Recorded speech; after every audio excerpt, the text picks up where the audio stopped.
दोस्तों, हमारी जिंदगी में असली हार तब नहीं होती जब हम ठोकर खाते हैं, बल्कि तब होती है जब हम देखना बंद कर देते हैं। देखना आंखों से नहीं, दिमाग की आंखों से।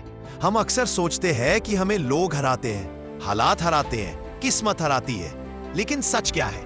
हम खुद हारते हैं, क्योंकि हम आंखों में दिखने वाली दुनिया पर यकीन कर लेते हैं, लेकिन दिमाग की आंखों से दिखने वाला सच अनदेखा कर देते हैं। और यही वह जगह है जहां हमें मिलता है ध्यान, धैर्य और निर्णय का मास्टर। एक ऐसा ऋषि, एक ऐसा विचारक जिसे लोग विजय का दर्शन कहते थे। सोचिए, एक घना जंगल, रात गहरी है, हवा में सन्नाटा है। एक युवा राजकुमार उस जंगल में भाग रहा है। उसका पीछा कोई सैनिक नहीं कर रहा, उसका पीछा कर रही है उसकी अपनी गलतियां। वह ठहरता है, थक जाता है और एक नदी के किनारे बैठकर रोने लगता है। तभी दूर एक साधु दिखाई देते हैं। धुंधले प्रकाश में उनका चेहरा तो नहीं दिखता, लेकिन उनकी आवाज तलवार से भी तेज थी। साधु बोले, रो क्यों रहे हो राजकुमार? राजकुमार बोला, मुझे धोखा मिला है। मेरे अपने मंत्री ने मेरे ही खिलाफ षड्यंत्र कर दिया, मैं हार गया। साधु मुस्कुराए, हार? तुम हार कहाँ गए?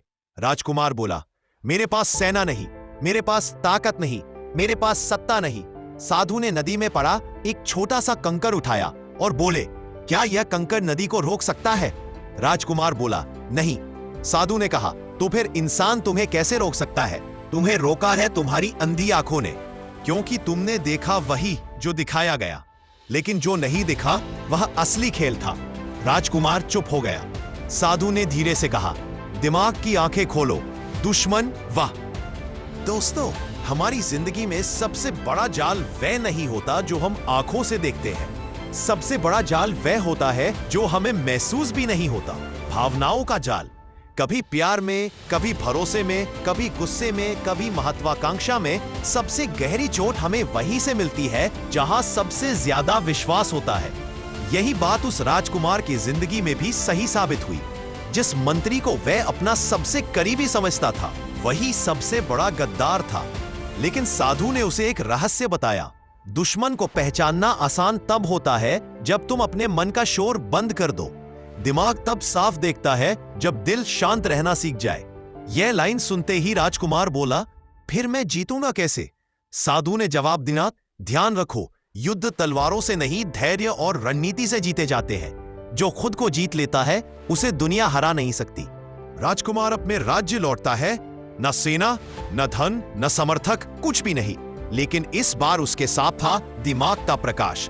उसने कोई युद्ध नहीं किया, उसने कोई घोषणा नहीं की, उसने कोई बदला नहीं लिया। उसने बस दुश्मन को उसके ही खेल में मात दे दी।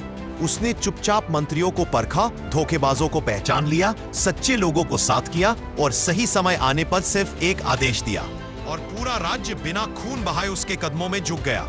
लोगों ने पूछा, राजकुमार, आपने यह कैसे किया? राजकुमार मुस्कुराया, मैंने दिमाग की आंखों से देखा, दिल को सुना, लेकिन निर्णय दिमाग से लिया, और जो दिमाग से खेलता है उसे कोई हरा नहीं सकता। दोस्तों, हार बाहर नहीं मिलती, हार भीतर मिलती है। जीत भी बाहर नहीं होती, जीत भीतर होती है। अगर आप अपनी भावनाओं, अपने डर, अपने गुस्से और अपने लालच को हरा सकते हैं, तो दुनिया में कोई भी शक्ति आपको हरा नहीं सकती। याद रखिए, दिल अच्छा है, लेकिन खेल दिमाग से खेलो, क्योंकि अंत में जीत उसी की होती है जो दिमाग की आंखें खोल लेता है।